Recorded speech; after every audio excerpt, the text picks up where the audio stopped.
Colin, what crazy thing did we get up to this weekend? We went to 2 events, which are very different on paper, but may have more in common than you'd think.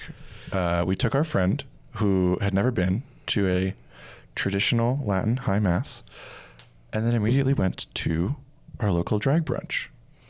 In these 2 big concepts, the groups are kind of mutually exclusive.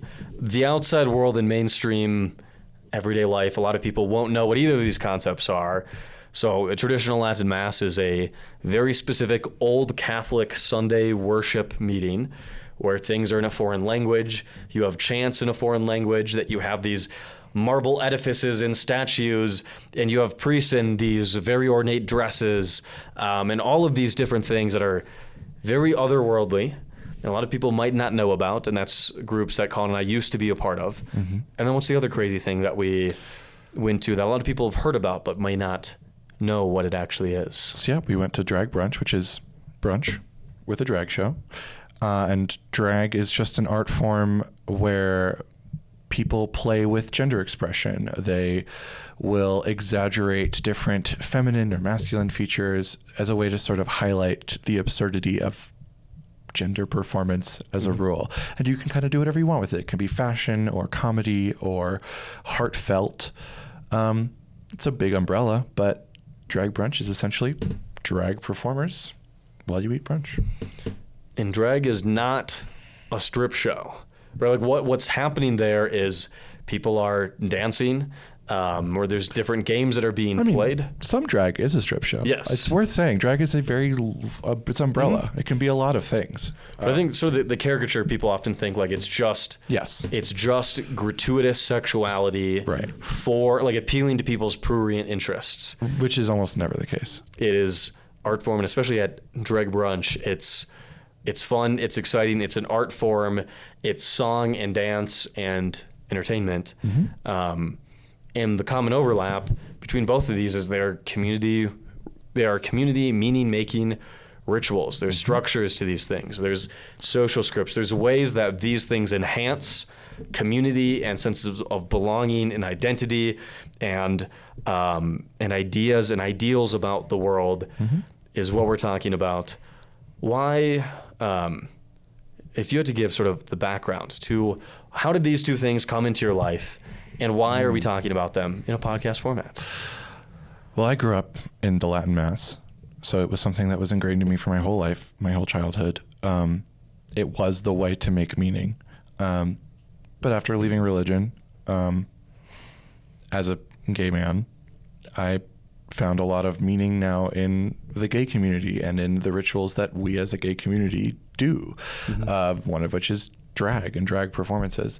And so having this weekend, we had our friend who had never been, and we thought it'd be kind of fun. And then we said, let's do the juxtaposition and see if anything jumps out at us. And it absolutely did jump out at me. How, as different as they are, there's a lot more in common than you would think. And I think both religion and being LGBT, you really think about meaning and community and ritual a lot in both contexts. Oh, yeah. In my own background of becoming super Catholic into my teenage years and then leaving, it's like that whole community that you had ripped off like a Band-Aid. Yeah. And then it's like, oh, what do I do? And so it's very like, you have to intentionally think through like, what is it that I was experiencing, and like, what is it that I want to experience again, and all of these things. And so we're going to go through, what is this, seven different things I found in common. 7 commonalities between them. Before we jump in, if you want to make this show possible, I have an intentional community for $1 a month if you're wanting to think through all these big issues. But before we get into these commonalities, this is 2 topics that in of themselves have a lot of emotions. Yes. And then combined, there's going to be a lot of emotions. What are our disclaimers here, Colin, before we jump into this topic? And I know that there's somebody on either side that's just like ready to let us know in the comments. First disclaimer is this is not meant to be a derogatory comparison. I am a big fan of drag performances, so comparing the Mass to a drag performance for me is not an insult. I love drag. Mm-hmm. And the High Mass is very beautiful. I'm not trying to do this to put down the Mass or make you feel like it's silly or something. It's not my intention at all. Nor is it my intention to trivialize drag in that way. Both these things are things I think are beautiful and care about deeply. And so this is coming from a place of respect and admiration. And also, these things aren't mutually exclusive. Contrary to what extreme side or extreme people on either side might say that you can't do the other, that's a decision for you. One of the guys we were with at this Mass, not the main friend that we brought with, but another friend that we also brought with, we had met out at the clubs the night before, and he is thoroughly Christian. Very devout. Very devout. We sort of, Colin and I and our friend aren't religious anymore, so we went to show her what it was like and to sort of see where I had grown up at this particular parish. And that's why we went, and he also came with because he loved the Mass and wanted to worship God through it. So these aren't mutually exclusive. And also, if you have strong feelings on both sides, you don't have to listen to this episode. And I'd encourage you, neither of these things are, we're not trying to defend things or give you the argument why you must show up to whatever it is or this big ethical or moral consideration.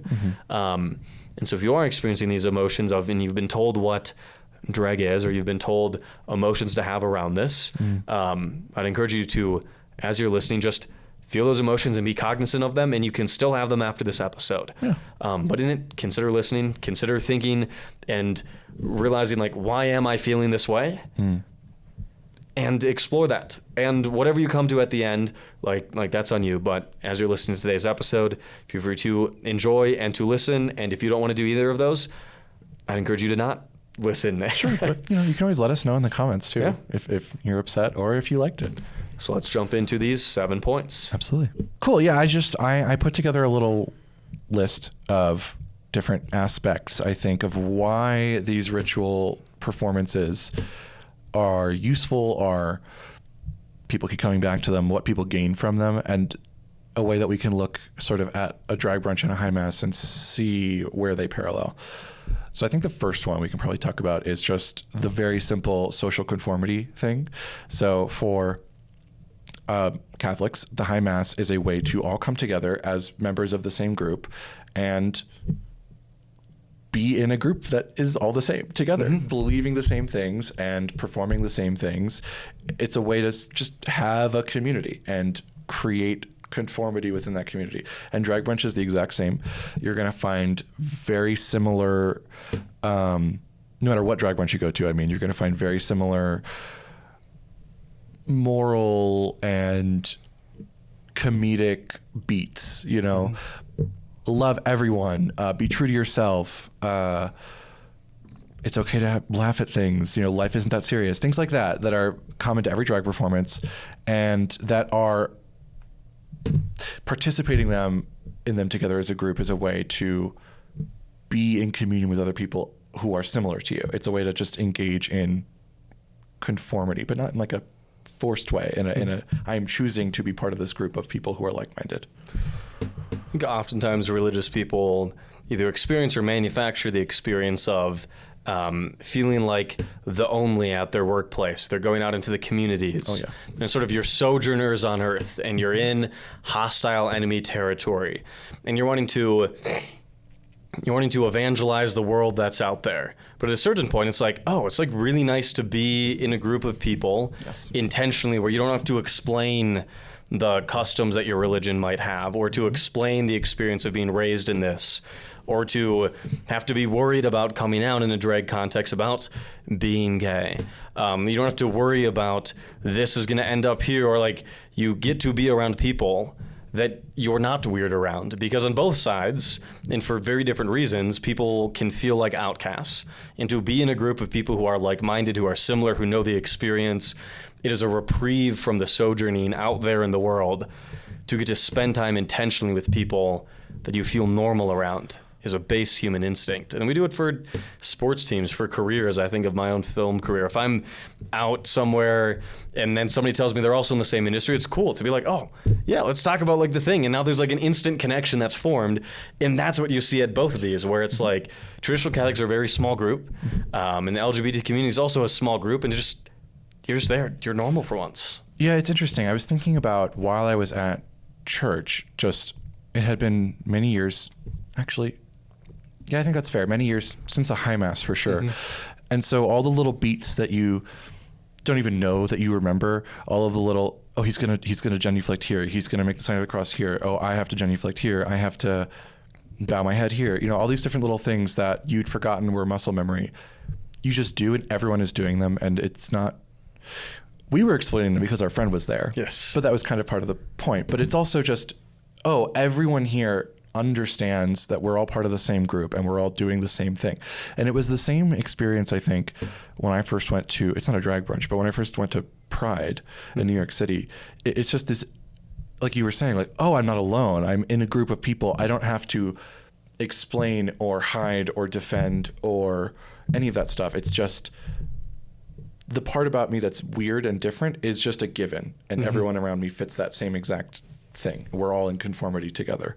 And it's when you're in a small religious group or when you're in the LGBT community, that's not your default state. And so having these group rituals is a way to provide the sense of normalcy that you might not always have if you're not part of the dominant group. And in many ways, you get to explore who you are because the sort of thing that makes you weird is now a given and like the baseline. Yes. And now it's like, so what else are you? I remember going to Pride and was like, me showing up in being gay, it's like, that's not something that I was consciously thinking about. It's not something that would even register on people's radars. And this weird way, when you go to something like Pride or to drag brunch, being gay is the least important thing about you. Because now it's just you're meeting people on the same terms as everybody else. And same thing in a religious context where it's you're no longer having to explain whether you're going to a synagogue and there's certain customs or things that you're wearing. You don't have to explain that. It's a given. And now it's like, what else is there about you that's interesting besides the thing that makes you special out there? Exactly. What is it that makes you special as a person here when that's a given? This might be one of those areas of difference that's worth highlighting in that I think fundamentalist religious groups tend to try to repress the self-expression a little bit more. Yes, it's a given. And so say in the after-mass social or whatever, everyone is Catholic. And so there isn't this, oh, that's our Catholic friend. He's going to do the Catholic things. You get to express the parts of you that aren't necessarily just Catholic. But there's also a pressure that, yeah, but those parts of you have to still be a little Catholic coded. Whereas in the queer community, I think specifically drag as well, it's supremely individualistic in the sense of, yes, we are all in community and we all love and support each other and we're all coming from a similar experience, but we all have very different points of view and we're all different people and we should express those differences so that they can enrich each other. And I think that's maybe something religious people should learn from. Yeah. Well, because especially in the religious groups that you and I know, like there is a social script and it's one that you weren't born with. It's one that you play and that you put on and becomes part of your identity. And then you go there and sometimes because it is a given, now you have to increase it exponentially to get social standing, right? Instead of just being Catholic, you have to be the best Catholic or in the top 10% of Catholics to like rise the ranks. Whereas at a drag brunch, how do you get more gay? Like in a certain sense, like you can, but there's much more avatars that you can be, where it's about where are you going? Since this endemic part of you is acknowledged, what social scripts are you going to learn? And you go there and it's all the way from straight presenting people in suits and normal clothes off of the... Or just straight people at a drag brunch? Yeah, straight people too.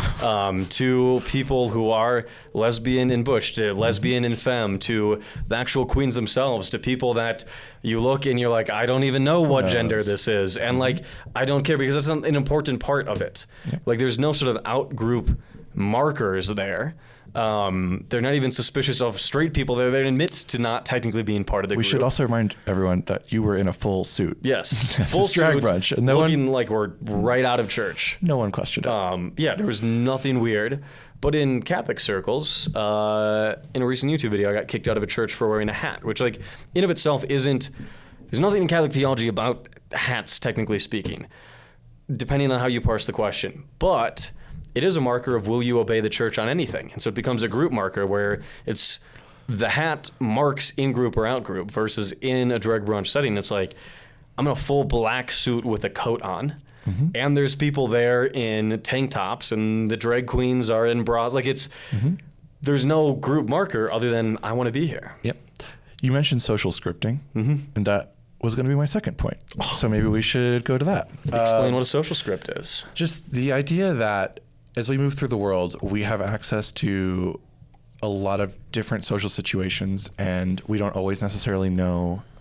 There's not always like pre-made scripts that we can use to navigate them. And so we have to be much more sort of present mentally, and we have to be doing a lot of navigating social situations. Like, oh, does this person, for example, you're at work and you're gay. Okay, do I tell them that I'm gay?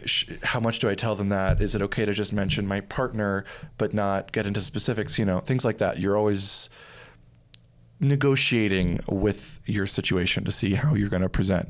Whereas in a group ritual context, you're just given the social script and you just follow along. And so it takes a lot of that mental weight off of yourself, and you just get to be in community with people without having to stress about how to be in community with people. It's automatic. Like at Mass, you kneel when everyone kneels. You stand when everyone stands. You listen to the priest the same way everyone's listening to the priest.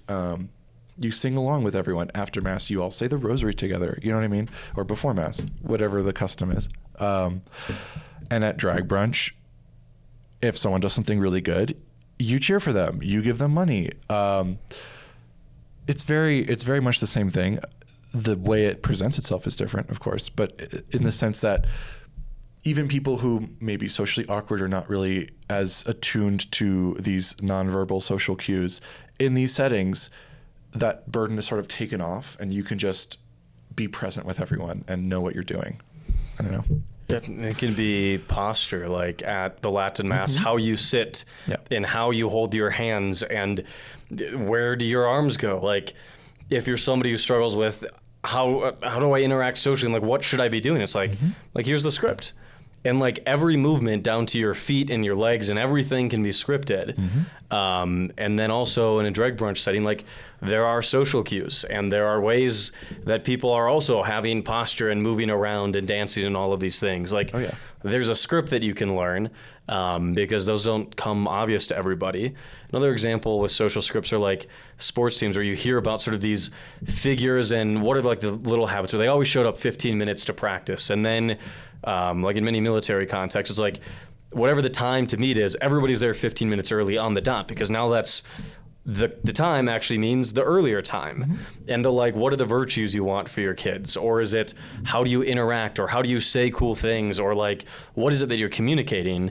In any sort of culture group setting, you're going to have those scripts, but they can get very, they can be helpful in a certain sense, but they can also be limiting if the social scripts aren't a suggestion. If the social scripts aren't just cool, they're the only way you can be. Like with our friend going to Mass and having shoulders largely covered, but not all the way, is like, oh, wait, you're wearing the wrong thing. Or it was like, when do we sit and stand? No chapel veil. Yeah, no chapel veil. Or if you don't know when to sit or stand and you're the only person who stands up instead of kneels down, and then it's like, oh, he is now one of us. Like, it's a double-edged sword for sure. Like the first point where we talked about how at drag brunch or in the LGBT community at large, there's a more freedom to express individuality within the group. I think it's similar here where the social scripting in religious or conservative religious institutions tends to be much more oppressive.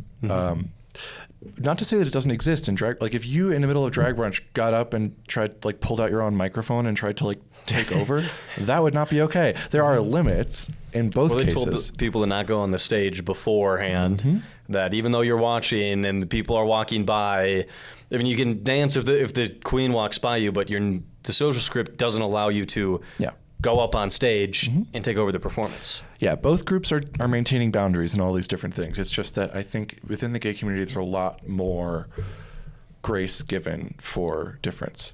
Whereas in the conservative religious communities that we're familiar with, difference is seen as some sort of like moral failing because of all of the moral precepts caught up into it. And a lot of fear around it versus when we were going out even to the clubs the night before, it's like none of us really dance. No. And like a lot of gay people love dancing and you go there and there's people going crazy. And like us not participating or not having the moves that some other people have wasn't like, oh my gosh, like why are they here? There's no fear response around us standing or at the drag brunch, sitting there and not dancing along and snapping and all these things. It was just like, there's a social script. We're not following it. We're also not like getting side-eyed the whole time or kicked out or seen as less than, or if we were good enough gays, we would learn how to dance in the way that they want. Like, they're a suggestion, they can be helpful, but they're not the end-all be-all or the only way to do it. 100%. If we want, we can keep going. Mm-hmm. This one's similar to the first one. With the first one, I was more emphasizing just you get to let your hair down in a sense and just be part of a group. I think group rituals like the Mass or drag brunch, these sort of things that are regular and repetitive and you go, in a way they almost make the community real. Because yes, we're all gay at drag brunch, or yes, we're all Catholic at the Mass, but it's not just that we're all Catholic. We're doing this together, and by doing this together, it like formalizes the group as something that's not just a bunch of people who know each other and like the same thing. It's something more than that. And so I think that's part of the value that you get from going to drag brunch. It's not just, oh yeah, I'm part of the LGBT community. It's, yes, I'm part of the LGBT community, and this is what that looks like, and this is how we make that real and tangible and actual for people. And I think it's similar for both of them. Like going to drag brunch and going to Mass, it's a way to make something abstract into something tangible, you know? And a lot of conservative religious groups, especially in the Protestant world, are looking at people who just go to church on Sundays or just go to watch services from their favorite pastor. And I was talking to one of my, at the time, spiritual mentors about it, and he's big on like, find a church that meets certain like general theological concepts. Like he's not liberal by any stretch of the imagination, but he's like, you find the place, and then assuming it's not toxic, you set down roots.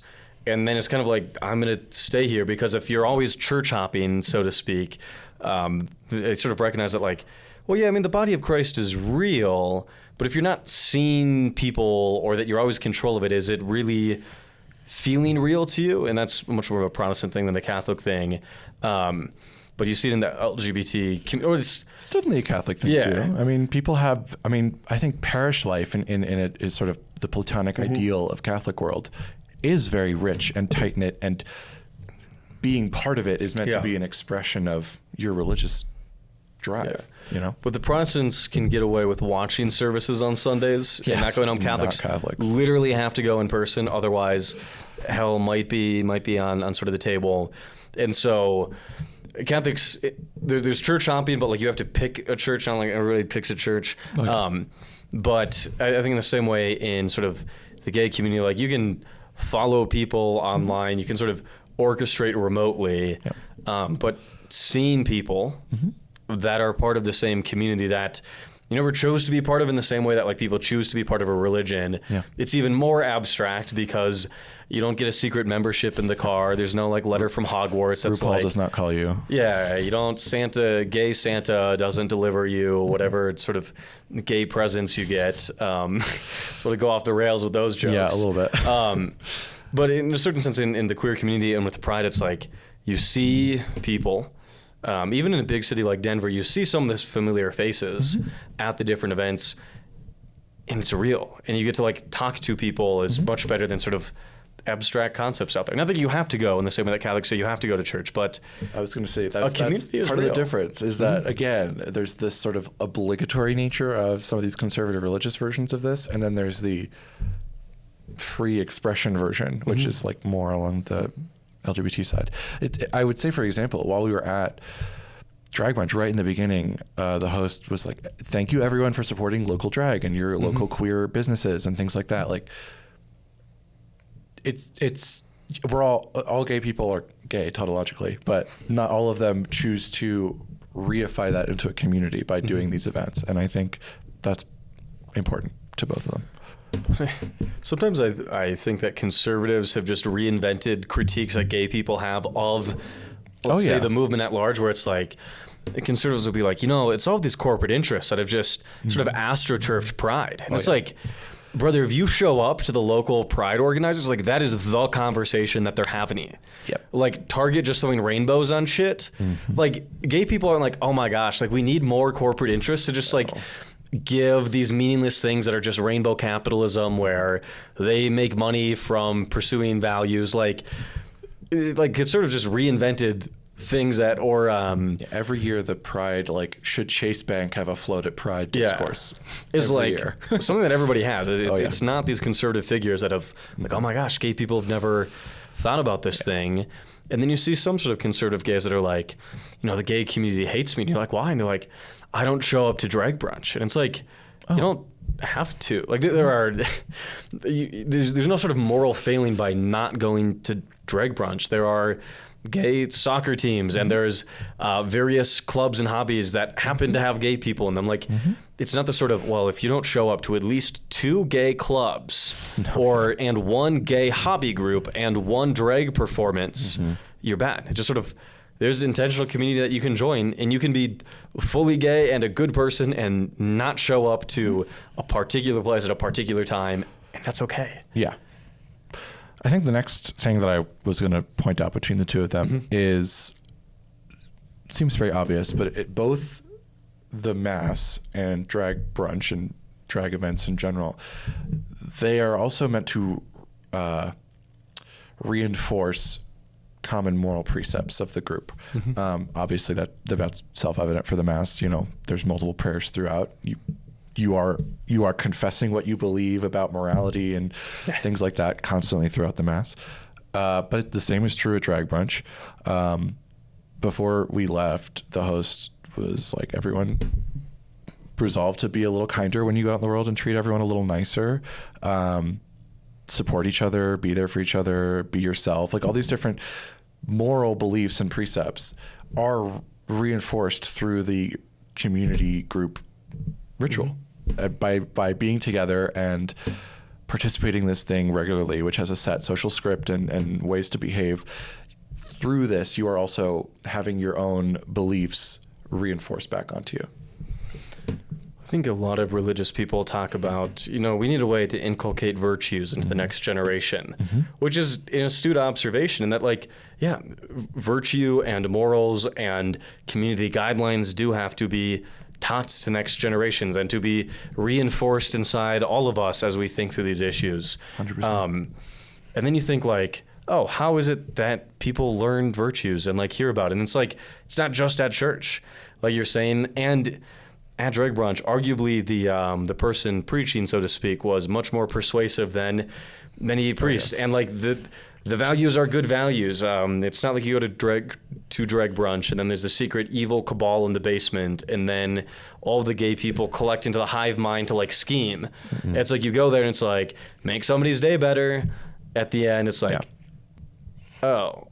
that's very wholesome. There are differences. At a lot of these events, they're going to be more permissive about certain things than conservative religious groups are going to be, obviously. But the goal isn't just hedonism and who cares what everyone else. There are moral precepts that the group is trying to reinforce.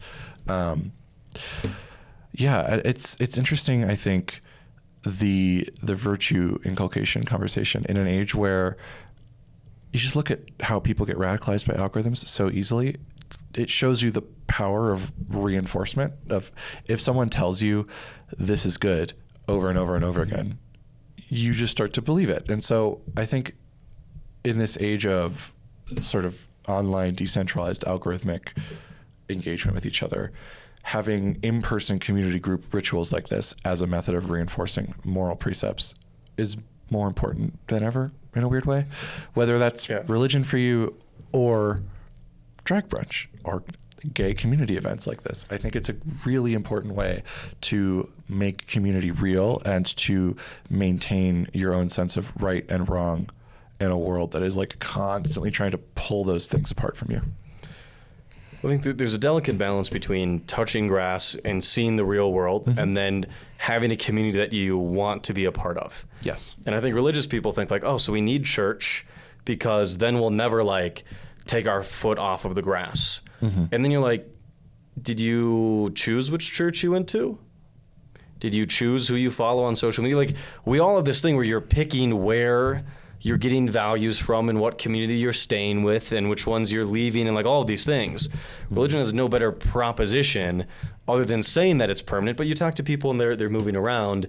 And I think as algorithms accelerate, it's very easy to get stuck into these niche communities where you never see the outside world and just get fed information about the outside world.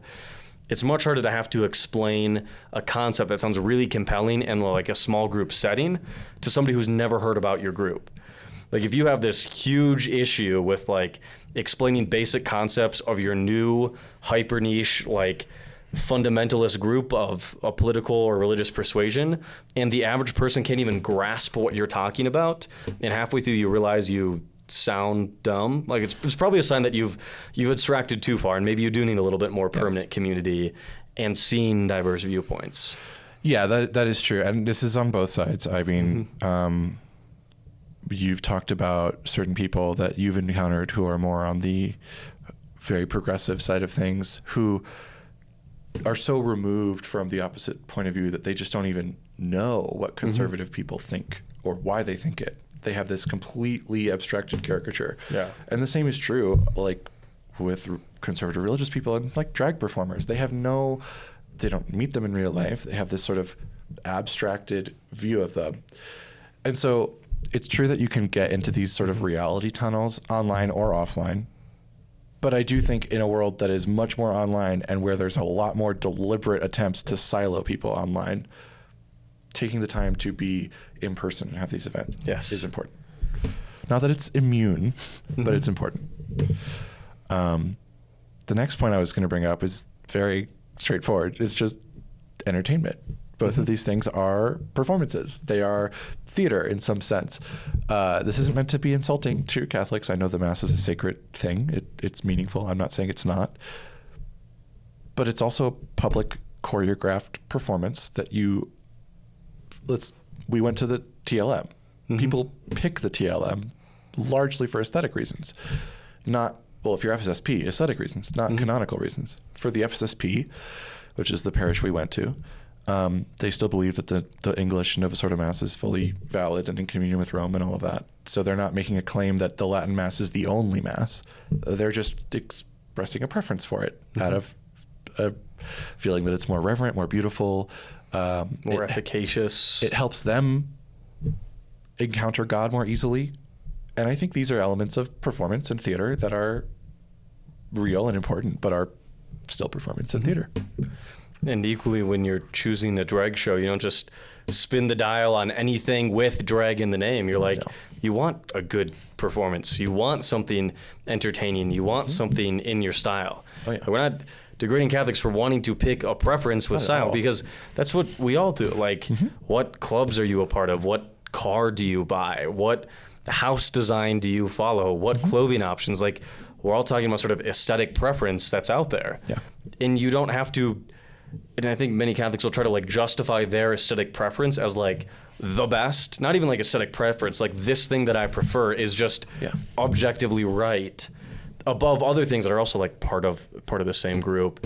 But yeah, you get to have community performance, community theater, where there's somebody talking about the values. There are things that are happening that are true, good, and beautiful. There are all of these things, because why do you go to Mass on Sunday? It's like you could always make the Mass shorter, right? Like you could just do a 30-minute low Mass on Sunday. So why is it that you have a high Mass? It's like, it's more aesthetically pleasing, and by seeing this public thing happening, you're feeling closer to this divine entity. You are getting moved away from common more. Like there's all of these things that like, that's a public performance. It's entertainment. Absolutely. And one thing I think is interesting, and you know what, Catholics will say this a lot actually as a virtue of the Catholic Church, is that there's all these different rites you can go to, and they're all different, and they're all beautiful, and they're all valid. The Byzantine rite, I don't even know all of them. Maronites. There you go. But it's also true of drag. There's a billion different schools of drag, and they could not be more different from each other. There's people who look like they're ready to walk a fashion runway. There's people that look like they're essentially just a clown. There's people who know anything. There's someone, I went to a drag show where everyone was dressed up like noodles.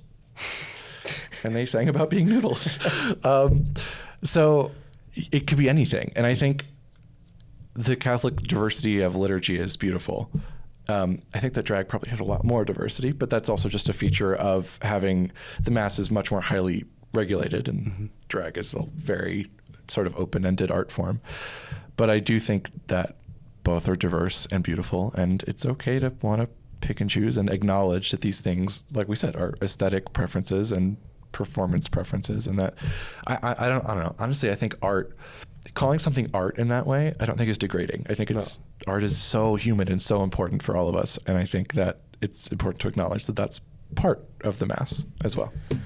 And I think where perhaps the LGBT community can be a little bit better on the aesthetic preferences is that there's drag, and then there's things that are like kind of around that, and then there's just non-drag LGBT performances, and you don't have to even pick any of the things that are above. And then Catholics kind of have this, you can appreciate aesthetic differences within this box.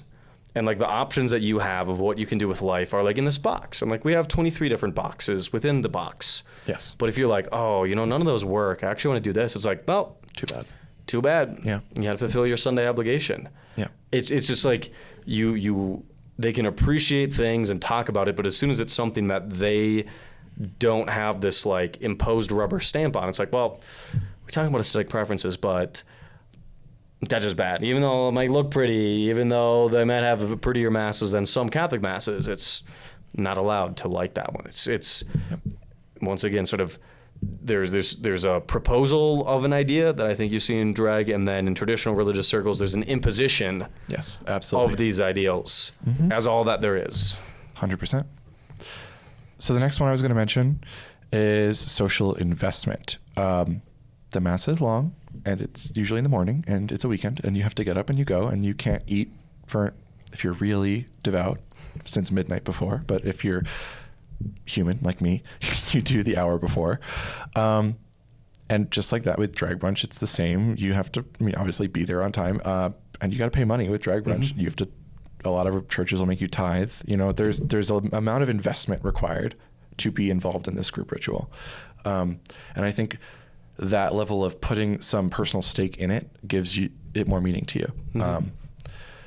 It's almost like if you went to a drag brunch and, I don't know, for me, if I never tipped anyone or paid for anything and I was just standing in the back and not interacting at all, it wouldn't be as meaningful if I also got to have a drag queen come over while she's lip syncing and have me give her a dollar bill. Like that adds to the experience. It gives me more of a stake in the event, and it makes it more personal to me. It's the same with the mass. Both have parts of ourselves in them. Yeah, like if drag brunch was watched with like a one-way mirror, and then you could just leave it at any point, and it would be less cool and less meaningful because you're not involved in the thing at all. Yep. That nobody's seeing you and you're not seeing anybody. And so you can leave at any point versus drag brunch. They're not locking the doors, but you're at a table and you can get up and leave to go to the bathroom, but it'd be weird to just in the middle dump your plates and just stand up and leave, which is acceptable. Nobody's going to judge you, but having that you're here for an hour or 2 hours or however long that was, there's different acts to this thing. You see a lot of the same recurring characters, especially in a smaller group setting, like the one that we went to, where the performers knew our names, and you saw the same people from different tables getting up and answering questions and going on stage. You get to know other people there because now you have this social framework and social script to interact where you have the other tables and you can call back to, remember the time that you did this XYZ thing on stage when you're talking to the other tables. Absolutely. Or the drag queens go around and get sort of background on people, and you have references and allusions back to these original concepts that are there, and sort of harmonizing all of these different parts together. For example, there was a bit where they pulled people up from the audience to do a little game, and the first person, the queen asked her name, and she misheard her, said the wrong name, and then decided it was going to be a thing. And then every time she referred to all of the people, she just picked a fake name for them, and then throughout the whole show just kept referring to that fake name. It personalizes it for them, and one of our friends was pulled up, so it vicariously personalized it for us, I think. I don't know. I think it's an element of personal stakes in both of these events, make it more real. Well, that brings a lot of culture to it, where if culture is sort of this shared meaning and history and values and outlooks, in a mini way with Drag Brunch, by the end of the show, you know everybody else in the room and the stories and the jokes and the new names and the dance moves and the trivia knowledge and all of these things and the interactions from the drag queens. And then you can call back afterwards. And now you have this sort of shared experience in the same way that in a religious context, to show up to the same church over and over again, you get to know people and you get to reference things that have happened and you get to reference learning activities and you feel part of this culture because of this shared identity and experience and beliefs of any stripe, whether it's church or Drag Brunch or a sports team or a club or a workplace or a location that you live. Like, you need that overlap of lives to have that intentional community. 100%. I only have one more point. Do we want to? I think so. Okay, the last one is maybe going to be a little controversial for Catholics. I don't know. Both Drag Brunch and religious services like Mass involve a sort of shedding of the self to participate in a group activity. And I sort of see this as having two different dimensions. The one hand, obviously, like, you're at Mass, you're not just going to like look at your phone all the time because you're in a group setting. You're surrendering your individual desires to the group desires to do this ritual. Obviously, that's like sort of the surface level of it. But then underneath that, like with the Mass is sort of structured and geared in a way to sort of pull yourself out of yourself. You know, there's all the incense and the music and the bells and the formulaic movements and the fact that it's in Latin even for the trads. All of these things serve to tell our subconscious that what we're doing is separate from the ordinary. It's I'm in a new mode right now. I'm not in my sort of standard mode. I'm in this special mode. And it allows you to sort of shed that sort of everyday sense of self and enter into this communal, abstract, I don't know, method of being. And it's similar in Drag Brunch. It's not the same, but because you're all focused on the performance, you're all sort of united in appreciating that performance, whatever that might look like. You're not checking. You shouldn't be checking your phone at Drag Brunch either. You shouldn't be, like you said, like leaving to like take a phone call or whatever. Like, you're supposed to be invested in this. You're supposed to surrender your own, whatever you want to be doing. Otherwise, you're here, participate in this event. You know, join the group.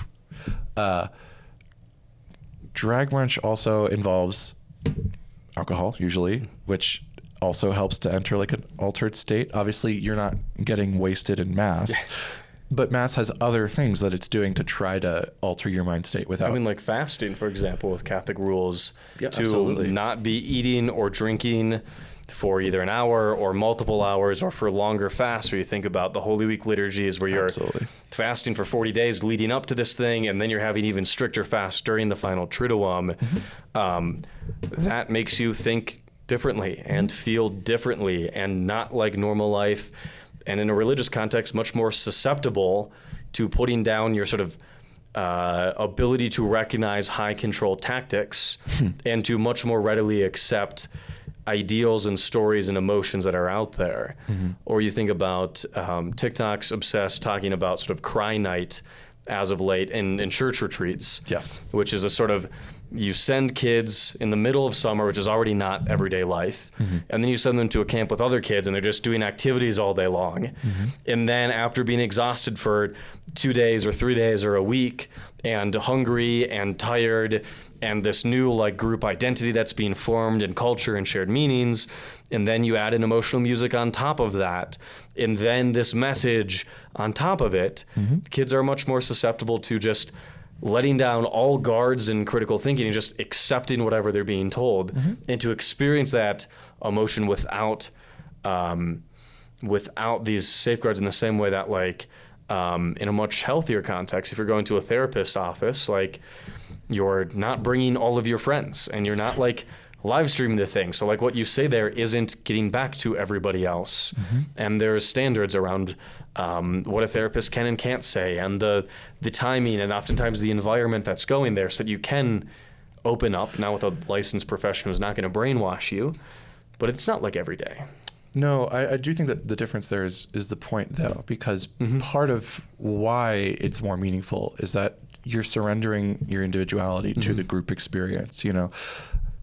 When you have this like moment and you're in this cry night where you're overcome by the emotion and the experience of it, yes, that's your experience and it's personal, but it's also happening with everyone. Like everyone is here with you. They're supporting you. You never watched Midsummer? There's a scene in Midsummer where at the very end, she kind of has this breakdown and she just starts like sobbing and crying. And then all the women of this cult come around her and they all start screaming and crying with her. And it's the idea. It's like you're in this group setting, you're having this out of body sort of ego death moment, but you're with everyone and you're in this group. You're part of something. You're not alone. And I think that's why it's meaningful and powerful. And obviously you're not having breakdowns at drag brunch, but well, hopefully.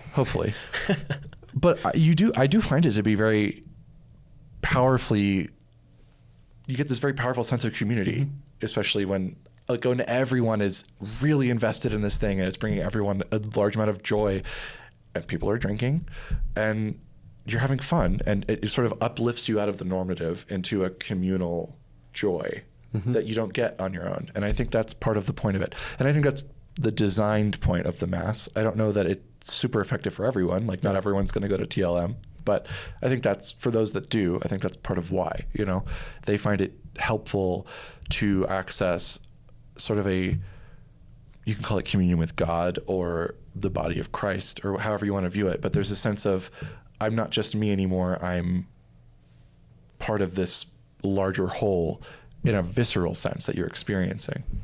That's where Catholics will talk about Mass as sort of ripping the veil between heaven and earth, where in Catholic theology, it's not just that you go on Sunday to sing about Jesus and to learn about him. It's literally what's happening during the Mass is like Christ's sacrifice is now represented here. And like all of the angels and saints are also here at the same Mass because heaven and earth are connected in this moment. And you have a lot of this language around like when you're sitting in the pews, like your grandparents, if they've been in heaven, or these saints that you've read about, they are there with you in those empty spots in the pew. Not like literally in the empty spots, but like this idea of like heaven and earth are meeting. Now Jesus is physically present here. Like you are being lifted the idea from is like normal life. You are at the foot of the cross right now. Like you are, it's not just that you're doing a reenactment of it. You're literally there in some sense. Like in some sense, this moment of every Mass is this almost like moment without time. Like you're sort of stepping outside of time to exist in this eternal communion with God and his sacrifice. Because Catholics are very careful that they're not sacrificing Christ again. It's literally that like this bread right here is the same sacrifice of Christ. And it's not, again, it's like you said, this timeless moment. And I think in a parallel way, in many drag contexts or pride, there's talk about this history of how we got here and the figures that have gotten this movement ahead and the people who are no longer with us because of so much of the trauma of being in the LGBT community and remembering where we came from, and that this act, in a certain sense, is the same sacred act and art form that these pioneers that have allowed us to live openly and freely are here with us, and we're participating in this communal striving and journeying towards a particular thing with everybody who might not be here in normal life, but in some way is present there in this same art form in order to feel that group identity. And you see it also with the role of costume in both of them, where in a Catholic context, you have this idea of putting on the habit, where nuns, after their sort of preliminary years, get the dress.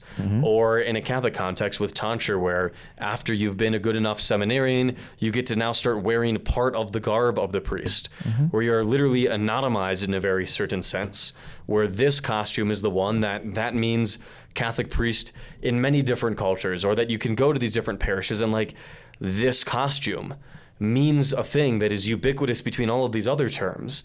And in the same way with drag, you get to be anonymized, quite literally, if you're putting on enough of a face and costume where you're not unrecognizable, your same normal self for the performance. And they are these alter egos, these larger than life figures, these heroes, these purveyors of values that are out there, these entertainers, like they're both anonymized and hyper lifted in sort of the same breath. I love that. I think also what you said about how, drag brunches and things like that, hearkening back to queer history, I think in a way, if every Mass is meant to be a participation in the same sacrifice of Christ that we are constantly re-experiencing, drag is almost this trauma that we all sort of collectively are re-experiencing. We're going to do the things that normally get us trauma, and we're going to do them to heal. You know, we're going to, you're going to call me like effeminate and not a real man. Okay, I'm going to dress up like a woman then, and I'm going to have fun with it, and it's going to be great. And I think it's that sort of turning our pain into beauty. There's a mirror there, I think, between like the Mass and drag specifically. When in a community context, to be able to bring up trauma and to relive it and to make it present again, but with community support. You see it in church support groups where the point is to talk about the hard parts about being a Christian, or the trauma of going from whatever life you had before into this new group identity. And instead of bringing this up in a sort of inflammatory way where you're home alone and getting sad about this, it's like you have your brothers and sisters in Christ there with you, in the same way in a drag context, where it's like you can talk to other people at the table about the terrible things that you went through, and instead of getting like sad about it or feeling more alone, it's just like everybody has also been through that in different degrees, and talking about sort of the scourges of the community that have been imposed on the community at large. It's like you get to think through these existential threats against healthcare and rights and civil protections and jobs and all of these things. And just the personal of it, like the personal stuff that every gay person has gone through.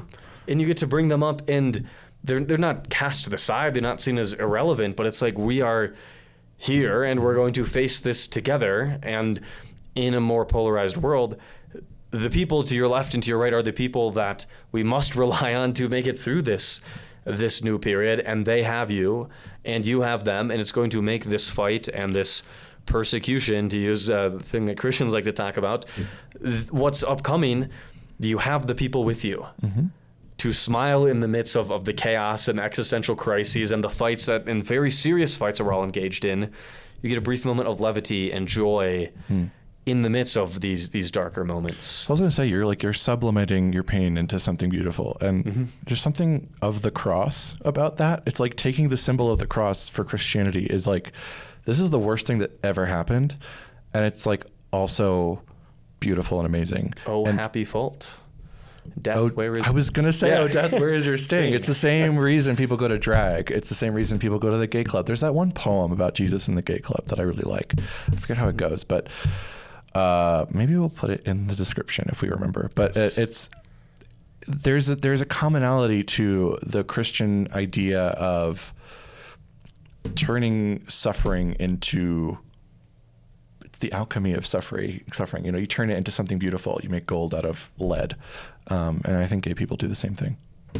And yeah, those are all my points I had about. Would you say that you like drag community more than traditional Latin Mass communities in your own personal lived experience? Maybe a little bit. Yeah. Slightly. Just slightly. Yeah, I think trads... What do you think? Should trads go to drag brunch more often? I don't know. No. I think if you're going to, you have to have an open mind about it. You have to check some things at the door. Or feel the feelings and interrogate why you're feeling them, and make sure that they're not just instinctive, you know? Because you said, and I had the same experience, that when I was first accepting myself as being part of this community, I was like, well, I'll never be like that. You know, I'll never go all the way. It takes a minute to sort of check those innate walls that we put up around these things because they're so different. But I think it's important sometimes to break those walls down a little bit and go, which is why we went to High Mass with our friend. We're not Catholic anymore, but we still went. And she's never been... She had a lovely time. Yeah. She said it was beautiful. So ironically enough, she had a better time there than we did. Yeah. Because she could go to encounter this work of art. Like this is a historical work of art is what the liturgy is, with being added, these things added in customs and words and structure over time, and adding and adding and adding. And so what you see now is echoes of thousands of years of customs. Oh, yeah. And then you go to drag, and there's drag mothers and there are children, which doesn't mean some sort of like nefarious thing. No, it just means if Colin's doing drag and I want to learn the art form, I would be the mother. I just go, what sort of makeup does one buy, and where does the career start? And like the origin of that is also because so many LGBT people were kicked out of their houses, and they would find themselves homeless in these cities with no support structure, that senior members of the community would take them in and create almost these, they call them households or houses, that were, especially in ballroom culture, it became this really real found family. Like we all live together and support each other and are there for each other in real ways. And drag comes out of the same sort of cultures, and so it replicates that sort of family isn't just who you're born to, because for a lot of gay people, the family you're born to isn't the family that keeps you. They reject you a lot. And so this sense of like drag parent and child becomes this found family thing. It's nothing nefarious. Jesus said a thing or two about hating your mother and father and brother against brother. Yes. Like it's there's the gay community is not grooming children. It just so happens that you have shamed your children for forever, and they've decided to go other places and find people that don't reject them outright. It's the same as calling a priest's father. Yeah. It's the same concept. It's in some sense that is hyper real beyond blood. You are family to me. And so that's what you mean by drag mother and drag child. And what I found is that, like I talked about at the beginning, where in a religious context, everything's ready-made and just add water. And like there's so much that if you are willing to just accept the talking points and to play the social scripts and to learn the social cues and lessons and culture and take it all in, you have a social group. Now the downside is that like when belief and belonging are just ubiquitous and they're the same thing and overlapping, and that the only way that you can experience belonging is to believe the same things, and that you have to do boundary maintenance around the wrong ideas. And literally at Mass, you have to stand up and you have to say you agree to this very long list of everything and these very big concepts about the world that would take people a lifetime to parse through, even light from light, true God from true God. Like you repeat the thing, and when the pastor says this idea is no longer allowed in whatever religious context, it's like, well, I guess this is the sign of just, I'm going to be obedient. Like that ready-made thing also has a ceiling, because you're not going to make gourmet pancakes, the best that you've ever heard from the ready-mix stuff from the cupboard. Yes. And what I've found since leaving religion is that, finding community is a much more intentional act. Yes. It's not that it's a impossible act or it's an act that religious people have monopoly on. But if you leave religion and then just sit at home, you're not going to have people in rainbow name tags showing up that say Mother Colin and Mother Kay's knocking on your door to give you a rainbow book. You're going to have to go like, what community do I want to belong to? Yeah. And I'm going to show up, and because there's not like, and if you don't show up next time, you're going directly to hell. It's like, oh, then you got to like actually put the next drag brunch on the calendar, or Pride next year, or like whatever club you're going to.